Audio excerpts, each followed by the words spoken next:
आदिलक्ष्मी श्रीधनलक्ष्मी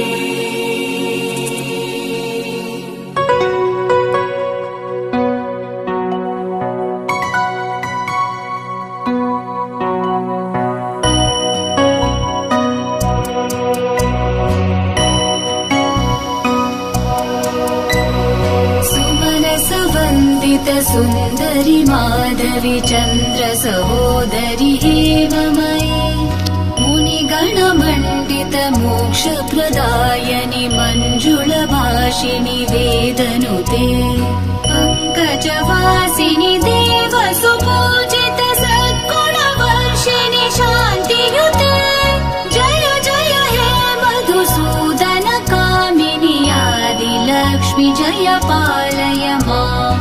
जय जय हे मधुसूदन